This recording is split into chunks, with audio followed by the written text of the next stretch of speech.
년 새해 첫 주 재직 헌신 예배를 드리는 영광의 가족들에게 하나님께서 주시는 은혜로 충만하고 하나님께 칭찬받는 청지기가 되시기를 주님의 이름으로 축원합니다. 오늘부터 주일 사부 예배 시간에 청지기 교육을 통해 직분 맡은 자가 어떠한 자세로 하나님께 나아가야 하는지, 직분 맡은 자가 하나님 앞에 어떠한 자세를 통해 영광 돌려야 하는지를 살펴보겠습니다. 저와 여러분 모두 청지기의 사명이 있습니다. 청지기는 무엇이냐면, 청지기는 주인을 대신하여 집안의 노예와 집안의 실제적인 일을 관리하는 사람을 가르칩니다. 청지기는 책임감을 가지고 세 가지 일에 충성합니다. 몇 가지 일이요? 세 가지입니다. 첫째는 주인을 기쁘게 해야 하는 책임이 있습니다. 청지기는 주인을 위해 일하는 사람이지 다른 누군가를 위해 일하는 사람이 아닙니다. 주인을 위해 일하되 주인을 기쁘게 하는 사명이 청지기에 있습니다. 우리가 직분을 감당할 때 우리의 중심은 늘 주인이신 하나님께 두어야 하고, 우리의 기쁨이 주인의 기쁨이 되도록 그 기쁨을 내 안에 늘 가지고 있어야 합니다. 우리는 주인이신 하나님께로부터 왔고 주인이신 하나님께서 생명을 주셨기에 사는 존재인 것을 잊지 말아야 합니다. 둘째, 청지기에는 어떠한 책임이 있냐면 다른 종들의 유익을 위해서 일합니다. 청지기는 주인의 소유인 노예를 관리하는 책임자입니다. 주인이 맡긴 일을 종들이 잘할 수 있도록 협력하는 역할을 청지기가 하는 것입니다. 노예를 잘 관리해야 주인의 집이 평안하고 활기차게 움직일 수 있습니다. 청지기의 사명은 항상 주인을 기쁘게 하고 주인의 노예들, 주인의 종들을 유익하게 하는 일에 땀을 흘린다는 것입니다. 청지기 사명을 맡은 우리는 공동체에서 우리의 유익이 아닌 공동체의 유익을 위해 헌신해야 합니다. 이것이 나의 유익인가? 이것이 공동체의 유익인가를 생각하고 공동체의 이익을 위해서, 공동체의 유익을 위해서, 공동체의 덕을 위해서 헌신해야 함이 필요합니다. 나의 유익을 위해 공동체를 희생시키는 것은 청지기의 사명이 아닙니다. 마지막으로 청지기의 책임은 무엇이냐면 주인이 자신에게 맡긴 재물을 책임 있게 잘 활용함으로써 주인에게 유익을 주어야 합니다. 주인이 청지기에게 맡긴 것을 청지기는 잘 관리하고 책임 있게 이것을 잘 사용함으로써 주인의 유익을 위해서 열매를 맺을 수 있는 그 모습을 갖고 있어야 합니다. 하나님께서 저뿐만 아니라 모두에게 은사를 주셨습니다. 믿습니까? 하나님의 은사는 같은 것도 있고 다른 것도 있습니다. 예를 들어 찬양의 은사가 있는 분들은 찬양으로, 섬김의 은사가 있는 분들은 구역장과 부서장으로 섬깁니다. 가르치는 은사가 있는 분들은 교사로 헌신합니다. 사랑의 은사가 있는 분들은 위원회와 전도부 곳곳에서 사랑의 은혜를 전달하는 전달자가 됩니다. 기도의 은사가 있는 분들은 세계 민족을 위해서, 나라의 역사를 위해서, 교회와 가정을 위해서 하나님 앞에 간구하고 울부짖습니다. 여러분들에게는 하나님께서 각각의 은사를 주셨습니다. 하나님께서 은사를 주시지 않은 분들은 있을까요? 없을까요? 없습니다. 하나님은 다 은사를 주셨습니다. 목사님, 저는 없는 것 같은데요. 그렇지 않습니다. 하나님은 다 은사를 주셨습니다.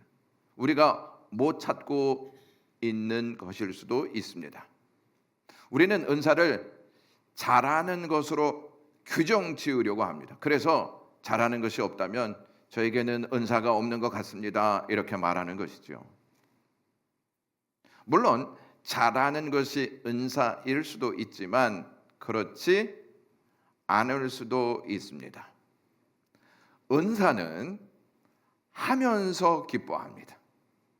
은사는 섬김과 봉사, 그리고 내 자리에서 하는 그 역할의 의미를 찾는 것이죠. 그리고 하나님께서 나에게 이러한 은사를 주셨구나 하는 것을 깨닫는 것입니다. 다시 한번 말씀드립니다. 은사는 내가 있는 곳에서 그 일을 감당할 때 기뻐하는 마음을 갖는다는 거예요. 그리고 은사는 내가 하고 있는 역할에 의미를 부여하는 것입니다. 오늘 본문을 중심으로 복음, 즉 예수 그리스도를 따를 것인가 세상을 따를 것인가 라고 하는 제목으로 말씀을 전하고자 합니다. 예수님은 오늘 본문에서 이렇게 말씀합니다. 다 같이 읽도록 하겠습니다. 사람이 나를 섬기려면 나를 따르라. 누구를 따라가는지를 보면 그 사람이 누구의 청지기인지 알 수 있습니다. 청지기는 누구를 따라갈까요? 주인을 따라갑니다. 내 주인을 따라가지 다른 청지기의 주인을 따라가지 않습니다. 여러분들은 2025년도에 누구를 따르셨습니까?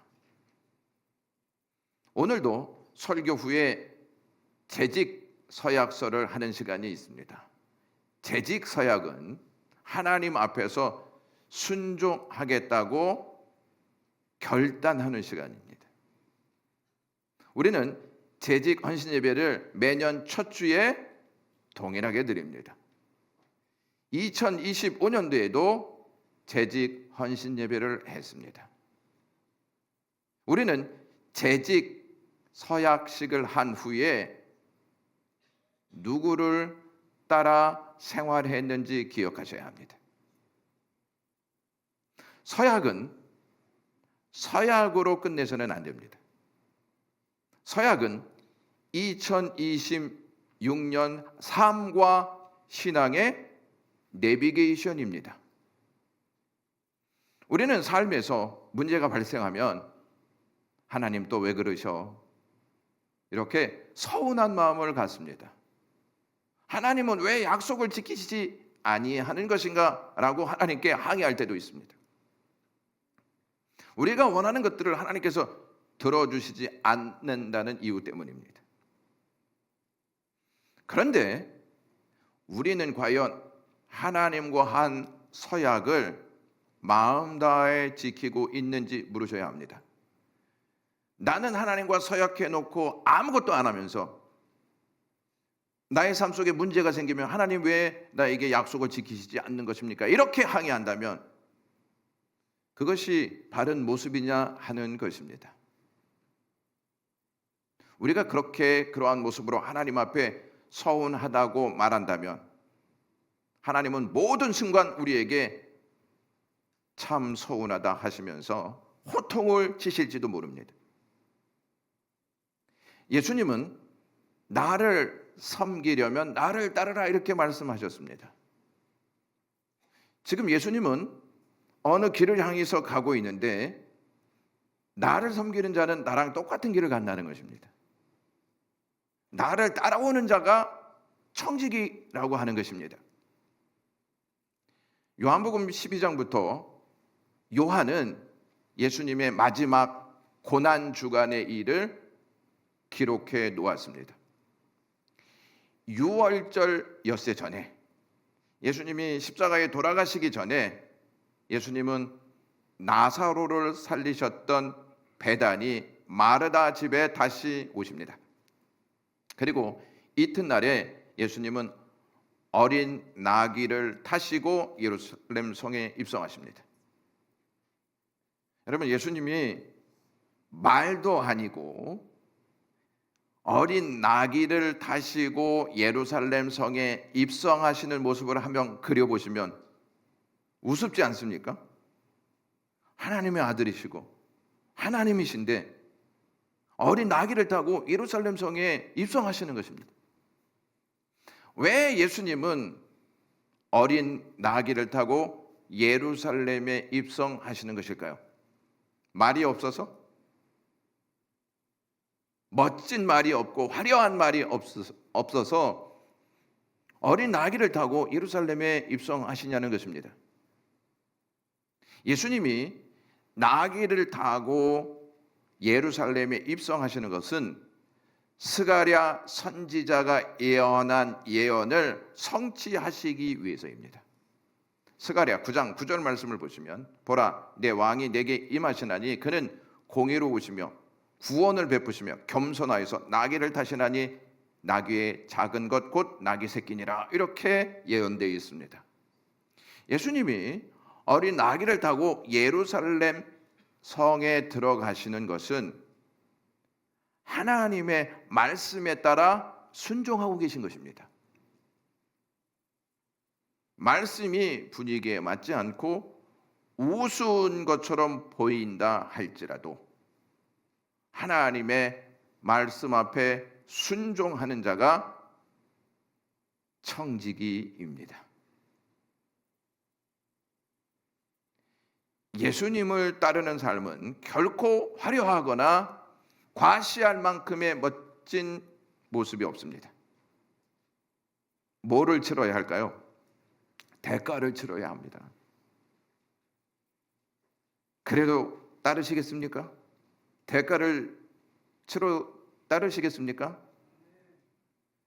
이쪽만 아멘이시고 이쪽은 목사님 우리를 잘 모르시는군요. 우리가 몇 년 동안 재직헌신 예배에 참석했는데 여기서 입을 다물고 있어야지 입을 뻥끗 댔다가 난리 납니다.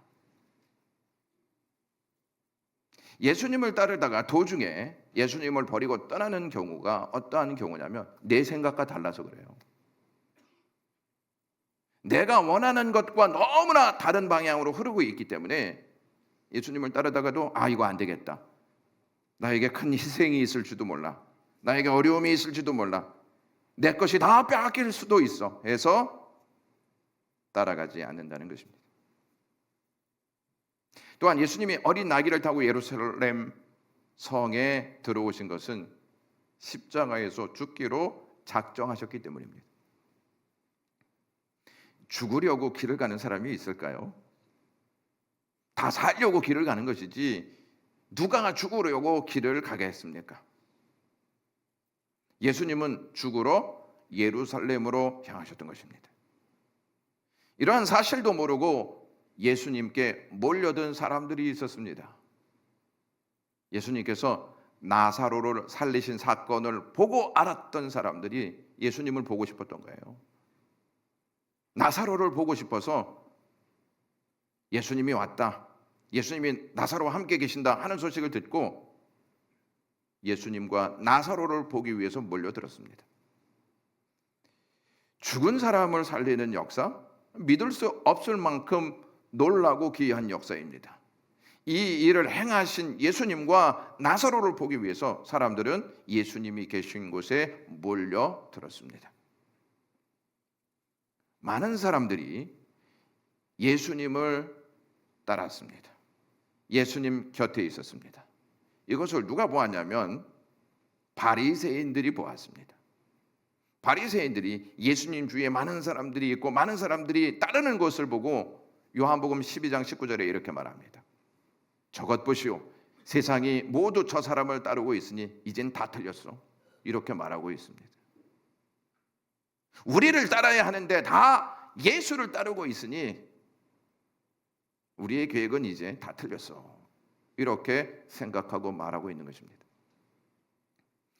예수님을 따르는 많은 사람을 보고 그들은 두려움을 느꼈고 더 이상 손을 댈 수 없구나 하는 판단이 들었습니다. 그런 상황에서 예수님이 요한복음 12장 24절에 이렇게 말씀하십니다. 다 같이 읽겠습니다.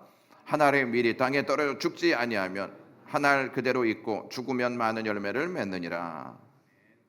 이 말씀이 무슨 말씀이냐면 나는 지금 죽으러 예루살렘에 오르고 있다. 내가 죽어야 많은 열매를 맺는다. 이 십자가의 죽음을 염두에 두고 말씀하고 계시는 것입니다. 그러니까 예수님은 예루살렘으로 가서 죽기로 작정하셨는데 왜 죽냐면 당신의 죽음을 통해서 열매가 맺어지는 것을 알았기 때문입니다. 구원의 역사가 이루어질 것을 알았기 때문입니다.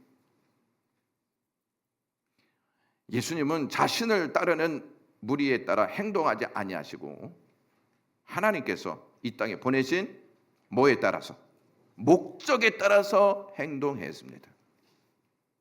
다시 한번 말씀드립니다. 예수님은 자신을 따르는 무리에 따라 행동하지 아니하시고 하나님께서 이 땅에 보내신 목적에 따라 행동하셨습니다. 예수님께서 곧 있으면 십자가에 달려 돌아가실 텐데 어찌하여 사람이 나를 섬기려면 나를 따르라 이렇게 말씀하셨던 것일까요?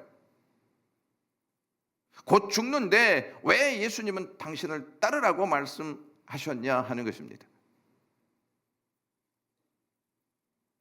예수님은 십자가의 죽으심으로 끝나지 않고 다시 살아나시기 때문입니다. 부활이 없으면 십자가는 무의미합니다. 부활이 있으므로 십자가의 의미가 더욱 확대되는 것입니다. 부활로 말미암아 십자가의 죽음이 열매가 되었습니다.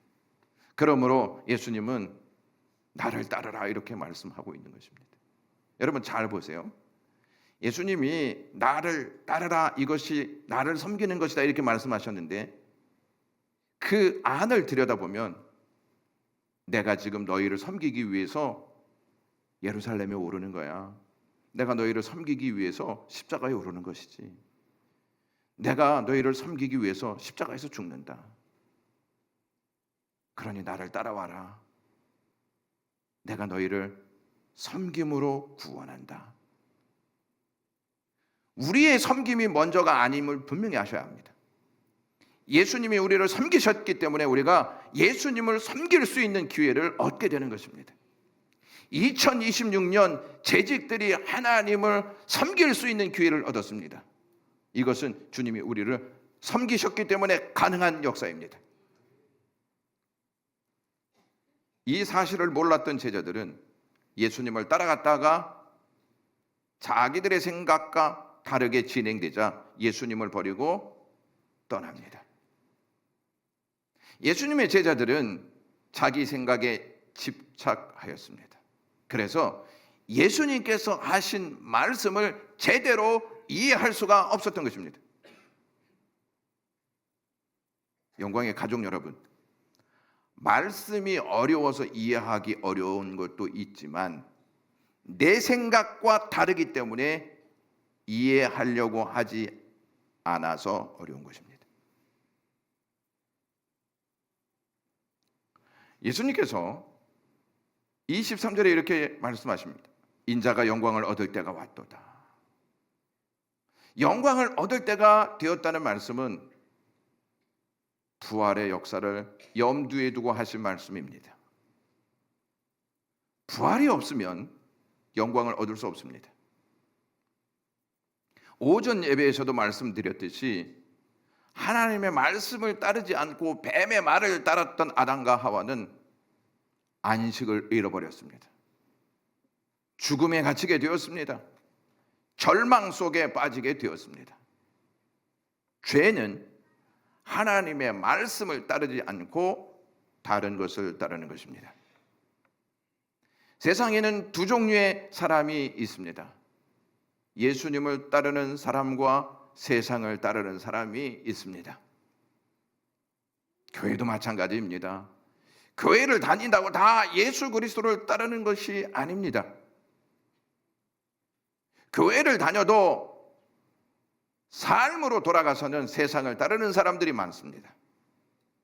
세상 냄새가 철철 나는 사람들이 많이 있습니다. 세상을 따르다가 주일 예배를 참석하면 예수님을 따른다고 생각합니다. 예수님을 따르는 자 중에 말로 따르는 사람이 있습니다. 말로. 여기 그냥 달리는 말 말고요. 여기 입말 있죠. 그 사람의 말을 들으면 언제든지 어디든지 가고 있는 것 같다는 생각을 합니다. 그리고 말로는 예수님을 앞질러 갑니다.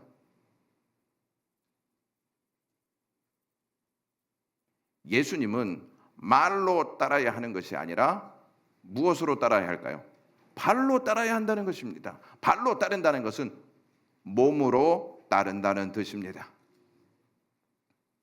몸으로 예수님을 따르지 않으면서 예수님을 따른다고 말할 수 있습니까? 믿음은 말이 아니라 몸을 움직입니다. 다시 한번 말씀드립니다. 믿음은 말이 아니라 몸을 움직입니다. 우리는 교회라고 하는 교회를 섬기는 박광리 목사님이라는 분이 있습니다. 나중에 띄워주세요. 이 목사님이 구약 산당 문화가 오늘날 한국 교회에 어떠한 영향을 미치고 있는지를 설교한 적이 있습니다. 구약에 산들이 높은 곳에 신이 있다고 믿었습니다. 그래서 거기에 제단을 쌓아놨습니다. 언덕과 같은 곳에도 제단을 쌓고 신이 임하기를 바라는 마음에 제사를 드렸습니다. 이곳이 산당입니다. 성전까지 안 가도 이곳에 가서 제사를 드리면 되고, 제사장이 아니더라도 제사장처럼 호의호식을 누릴 수 있었던 것이 산당 문화였습니다. 하나님을 섬기긴 섬기되 하나님의 말씀대로 섬기지 않고 자신이 좋은 대로, 자기 편리한 대로 섬기는 문화가 산당 문화였습니다. 우리가 코로나를 맞이하면서 얼마나 온라인 문화가 활발해졌는지 모릅니다. 교회에 오는 것이 제한되었을 때 온라인 예배는 톡톡히 그 역할을 감당했습니다. 그러나 코로나가 해제된 후에는 다시 교회로 돌아와 예배해야 하는데 그렇지 못하고 있다는 실정입니다. 온라인 예배가 의식을 변화시켰습니다. 교회 가서 예배하나 집에서 또는 야외에서 예배하나 다 똑같은 거 아니겠어? 이러한 의식을 갖게 했다는 것이죠. 하나님은 어디나 계시는데 꼭 교회에서만 예배해야 돼 하는 의식을 갖는다는 것입니다. 맞을 수도 있지만 우리 중심을 보셔야 합니다. 우리 중심이 어디에 있는지를 보셔야 합니다. 그 불편함을 감수하고 오시는 분과 편리함을 위하여 그 자리에 머물고 계시는 분들이 있습니다. 그래서 박광리 목사님이 이런 말을 했습니다. 여러분의 가정이 온라인 산당이 되어서는 안 됩니다. 편리한 대로 하면 되지. 2000년 역사 동안 예배라는 귀중한 전통은 매우 중요합니다. 우리가 개혁의 대상이기도 하지만 혹시 여러분의 중심은 흔들리게 하는 요소가 되어서는 안 되기 때문에 혹시 우리가 편리에 따라 신앙생활을 하는 것이 산당이 안 되기를 바랍니다 하는 내용이었습니다. 산당 문화가 우리를 하나님 앞에 나아가려고 하는 믿음의 발목을 붙잡고 있다는 것을 아셔야 합니다. 오늘은 온라인으로 드려 그냥. 하나님을요 온라인 안에 다 가두어 놓습니다. 내 신앙도 온라인 안에 다 가두어 놓습니다. 하나님의 음성을 들어야 하는 그 시간에 온라인을 통해서 하나님의 말씀을 들으려 하는 우리의 삶을 엿볼 수 있습니다. 여러분, 하나님께 귀한 사람이 되고 싶습니까? 아니면 세상에 귀한 사람이 되고 싶습니까? 둘 다입니다. 그렇게 지금 여러분들이 생각하시기에 대답을 안 하시는 것 같습니다. 당연히 하나님이 귀히 여기시는 사람이 되어야 하지 않겠습니까? 어떤 사람이 하나님께 귀히 여김을 받는 사람일까요? 오늘 본문 26절 하반절에 보시면 사람이 나를 섬기면 내 아버지께서 그를 귀히 여기시리라 이렇게 말씀합니다. 다시 한번 보시면 사람이 나를 섬기면 내 아버지께서 그를 귀히 여기신다. 사람이 나를 따르면 하나님이 그를 기쁘게 여기신다, 귀히 여기신다, 이 말씀을 예수님께서 하고 계시는 것이죠.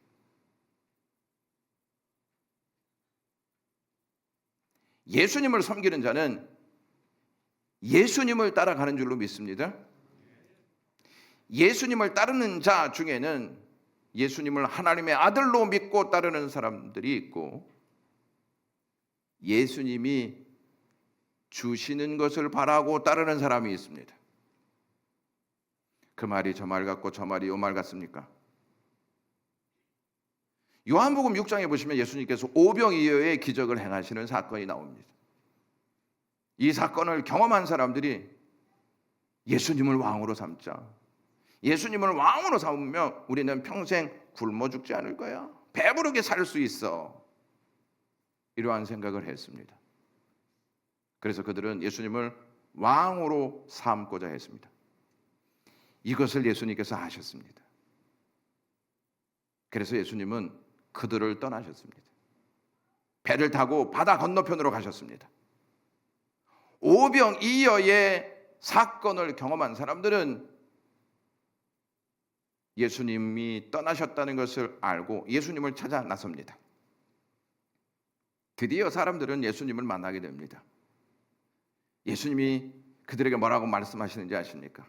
26절에 너희가 나를 찾는 것은 표적을 본 까닭이 아니요 무엇을 먹고 떡을 먹고 배부른 까닭이로다.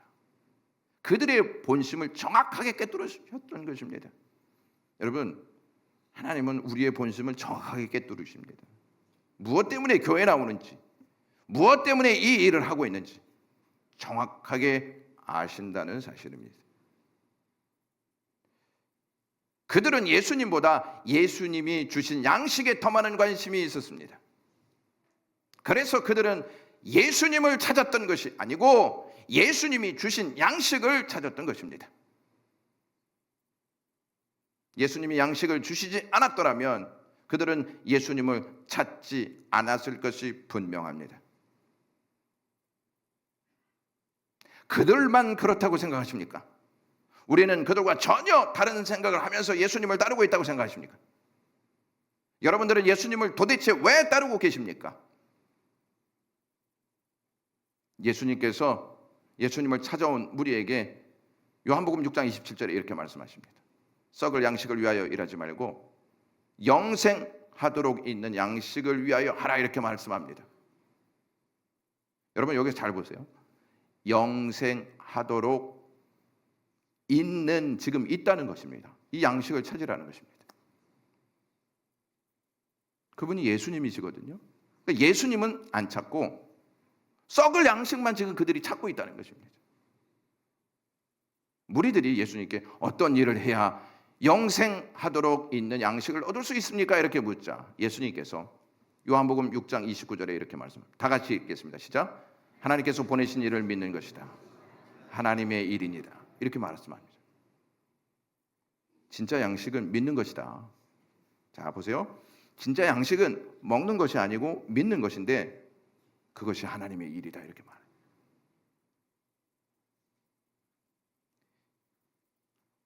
우리가 일하는 것, 예수님을 믿지 않고 일하는 것은 하나님의 일이 아닙니다. 그걸 아셔야 돼요. 믿고 일하는 것이 하나님의 일이지, 믿지 않고 내 열심만 가지고 일하는 것은 내 일이라 하는 것을 아셔야 합니다.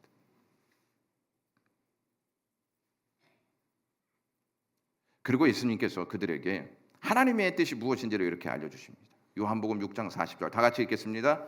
내 아버지의 뜻은 아들을 보고 믿는 자마다 영생을 얻는 것이니 마지막 날에 내가 이를 다시 살리리라 하시니라. 여러분, 하나님의 일도 예수님을 믿는 것, 하나님의 뜻도 예수님을 믿는 것이라고 말해요. 왜 이렇게 말씀하시는지 아십니까? 예수님을 믿지 않고 있기 때문에 이렇게 말씀하고 있는 거예요. 예수님이 없어서 믿지 않는 것이 아니고 예수님이 있는데도 예수님을 인정하지 않아서 믿지 않고 있다는 사실입니다. 예수님을 왜 믿지 않고 있는지 아십니까? 내 생각을 믿고 있기 때문에 예수님을 믿지 않고 있는 것입니다. 예수님을 따르는 자들의 기본이 하나님의 아들이신 예수 그리스도를 믿는 것입니다. 그런데 그 기본이 없다는 것입니다. 믿지 않고 무작정 일하는 것입니다. 무작정 일하면 하나님이 그것을 기뻐한다고 착각합니다.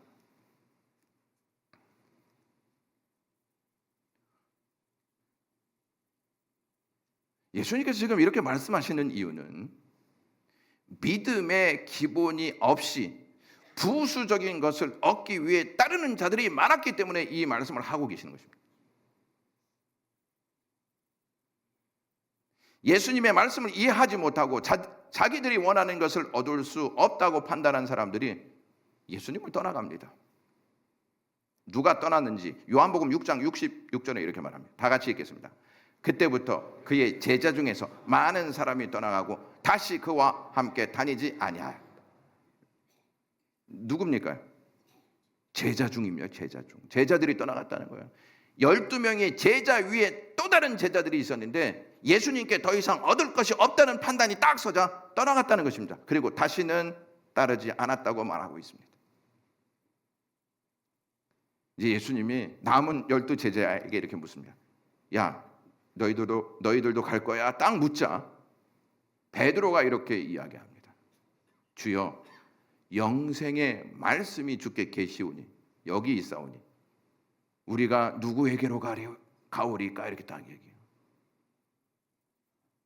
영생의 말씀이 여기 계신데 우리가 어디로 갑니까? 청지기의 사명을 맡은 영광의 모든 가족들은 베드로의 고백으로 끝까지 예수 그리스도를 따르는 청지기 되시기를 주님의 이름으로 축원합니다. 설교는 여기까지 하고 2026년 목회 계획에 대해서 정리해 말씀드리겠습니다. 여러분들이 잘 알고 계시듯이 2026년의 표가 복음이 신앙이 되는 교회입니다. 복음을 모르면 신앙이 될 수 없습니다. 그래서 2026년도는 복음을 제대로 알자. 그래서 복음이 신앙이 되는 교회가 되어야 하겠다 하는 다짐이 있어야 합니다. 복음을 알기 위해서는 매월마다 한 구절씩 성경 암송을 하셔야 됩니다. 여러분, 오늘 주보를 관심 있게 보신 분들은 영광의 소리 아래 무엇이 있는지 확인해 보셨어요?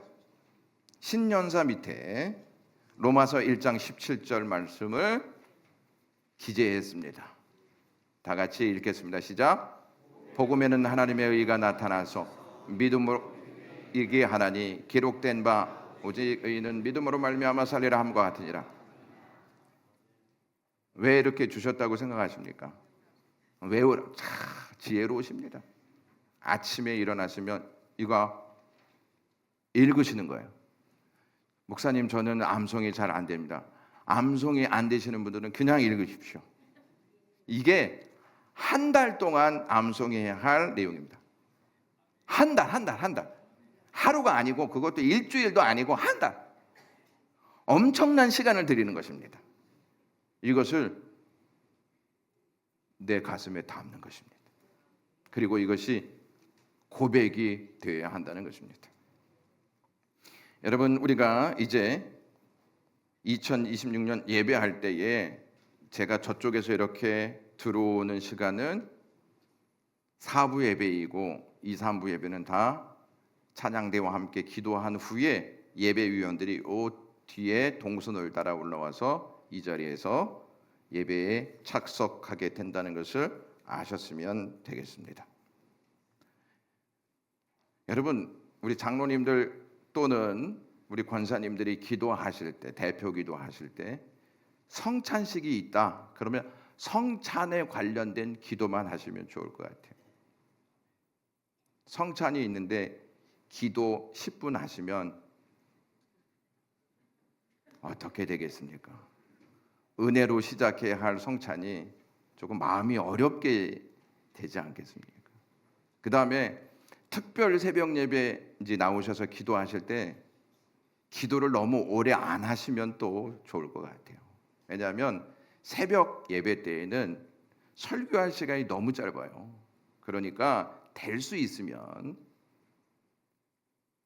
고난주간이다 그럼 고난주간에 맞는 기도의 내용으로 기도하시는 것이 어떨까 싶습니다. 그것이 예배의 흐름을 아주 은혜스럽게 진행할 수 있지 않을까 생각이 되고요. 또 신년 헤세드 기도회가 7일서부터 며칠까지 있을까요? 9일까지. 언제 있죠? 언제? 이번 주라고 얘기해 주세요. 이번 주. 이번 주 7시 반부터 시작합니다. 기도로 시작하는 청지기와 기도로 시작하지 않는 청지기는 분명히 다를 것입니다. 목사님 바빠서요. 바빠도 기도합니다라고 하는 책을 읽으시면은 그러한 말이 나오지 않을 것입니다. 그다음에 특별 새벽, 저는 특별자를 별로 안 좋아하는데 여러분 구분하시라고 하는 거예요. 새벽 예배에는 이번에 특송이 다 있습니다. 작년에 특송을 안 하니까 몇 분만 나오세요. 봉사위원회다. 기도자하고 사회자만 나와요. 굉장히 지혜로우신 거죠. 그리고 여러분 좀 당부 드릴 게 있어.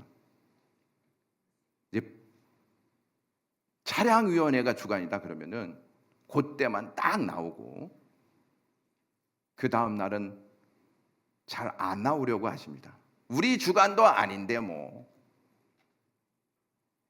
헤세드 기도의 첫째 날 1에서 6 교구까지 안수기도 해줍니다. 그러면 딱 그때만 나오는 분들이 있어요. 그 다음 날 안 나와. 왜? 우리는 이제 끝났어. 그게 하나님을 위한 바른 자세인지를 생각해요. 청지기는 누구를 기쁘게 한다 그랬어요? 저를 기쁘게 하지 마시고 누구를 기쁘게 해요? 하나님을 기쁘게 해드려야 한다는 것입니다. 금요 심야 예배 특별도 특성이 있습니다. 그 다음에 부흥회하고 세미나가 있는데 올해와 똑같이 상반기는 신년 부흥회, 하반기는 열매 세미나. 이번 상반기에는 정갑신 목사님 말씀을 통해서 은혜를 받고자 합니다. 그래서 여러분 기도로 미리 준비해 오시면 좋을 것 같습니다. 새생명 전도 축제에 대해서 5월은 홈커밍 데이인데요.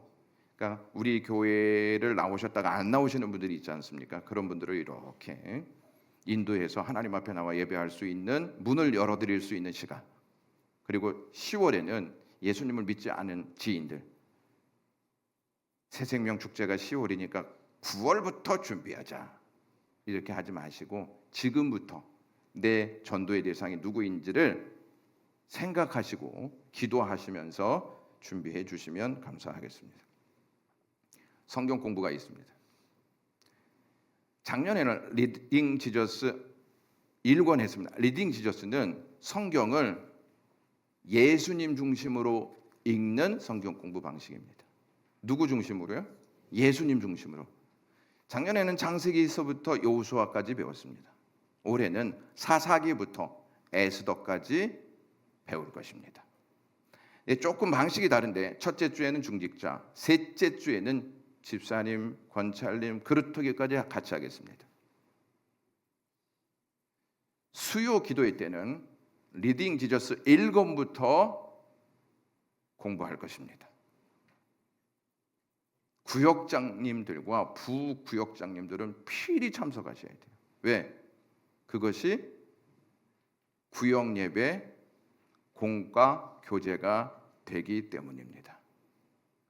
전도사님들은 1목장에서부터 12목장, 구역장님, 부구역장님 나오시는지 안 나오시는지 체크해서 하나님께 보여드리세요. 저한테 보여드리면 뭐 아무도, 누가 무서워요? 저가 무서워요? 하나님 무서워요? 네, 그래서 하나님께 꼭 보여드리세요. 그 다음에 예배 후에 경건을 위한 모임이 있죠. 성경 통독반, 큐티반이 있습니다. 그리고 올해는 성경 필사반이 있습니다. 목사님 집에서도 하는데 뭘 또 합니까? 이 필사와 그 필사는 좀 달라요. 1시 30분에 식당에 식사를 다 마친 후에 이경효 목사님께서 매주 한 장씩 그 개요가 무엇인지, 왜 이것을 써야 하는지 이것을 설명해 주시고 필사를 합니다. 필사 노트는 염려하지 마십시오. 제공해 드리겠습니다. 볼펜은요? 볼펜은 여러분들 걸로 하십시오. 그 다음에 새가족 교육이 있습니다. 새가족 교육이 있는데 새가족 교육은 1차가 4주 있습니다. 그 다음에 2차는 또 교육자들을 중심으로 해서 작년에는 4주만 했는데 올해는 8주 합니다. 될 수 있으면 빨리 모시고 오는 게 좋아요. 계속 교육이 늘어나면 힘들 수 있기 때문이죠. 여러분, 한 가지 당부드리고 싶은 말씀이 있는데, 새가족이 오지 않습니까? 그러면 무작정 찬양대 하십시오, 안내부 하십시오, 뭐 하십시오, 이렇게 하지 마십시오. 새가족이 온 다음에 새가족 교육을 받은 후 6개월 이상 돼야 봉사할 수 있습니다. 몇 개월 후요? 6개월 후에 봉사할 수 있습니다. 목사님 뭐 그런 게 어디 당회에서 정했습니다. 그 다음에 신방이 있습니다. 신방은 올해는 교구 담당 목사님과 전도사님이 신방합니다. 교구 신방. 작년에는 대신방을 했지 않습니까? 이번에는 교구 신방을 합니다. 조금 전에도 말씀드렸지만 구역 예배 교제는 리딩 지저스로 합니다. 구역 모임이 있습니다. 이제 구역 모임이 있는데 언제 하느냐? 매월 넷째 주 4부 예배 후에 구역 모임을 갖는데 예배를 하나님 앞에 드리고 그 시간을 구역 모임을 갖는 시간이에요. 구역을 통해서 교제도 하고 구역을 통해서 하나님의 말씀도 같이 나누는 것이죠. 자, 그 다음에 친교에 있어서 올해는 전교인 야유회로 갑니다. 작년에는 노예체육대로 갔지 않았습니까? 올해는 전교인 야유회로 가겠습니다. 그 다음에 11월에 있는 섬마을은 찬양대원, 찬양팀이 그 대상이 됩니다. 그래서 그분들과 함께 시간을 갖고 하나님 앞에 은혜를 나누고자 합니다. 그 다음에 이제 마지막으로 우리 한 가지를 좀 보여주시면 리뉴얼 위원회가 생겼습니다. 리뉴얼 위원회는 뭐냐면 우리 교회가 이제 20년이 됐지 않습니까? 고쳐야 될 것도 많고 리모델링 해야 할 부분도 많이 생겼어요. 그래서 3년 동안 우리가 이걸 어떻게 해야 할까? 기도 모임도 하고 준비 작업을 한 후에 이 일들을 추진하기 위한 위원회입니다.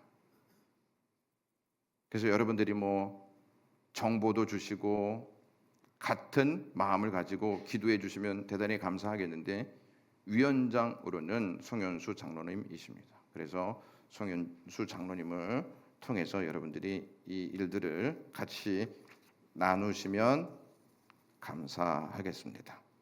그리고 5째 주 있는 오후 찬양 예배에 청년부들은 청년들 모임을 가짐으로 그 시간이 배정되어 있습니다. 그렇게 아시고요. 여러분께서 관심 있게 이 사역에 같이 동참해 주시면 감사하겠습니다. 기도하겠습니다.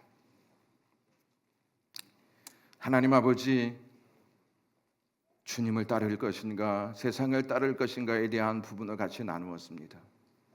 주님은 우리를 섬기기 위해서 나를 따라와라 이렇게 말씀하신 것을 배웠습니다. 이제 우리가 주님을 섬기는 자세로 주님 따라가게 하옵소서. 이 시간 재직 임명하는 시간입니다. 하나님께서 역사하셔서 성령의 역사로 다짐하게 하시고 결단하게 하시고 함께 하나님의 영광을 위해서 힘쓸 수 있는 자세 갖게 하옵소서. 예수 그리스도의 이름으로 기도드리옵나이다.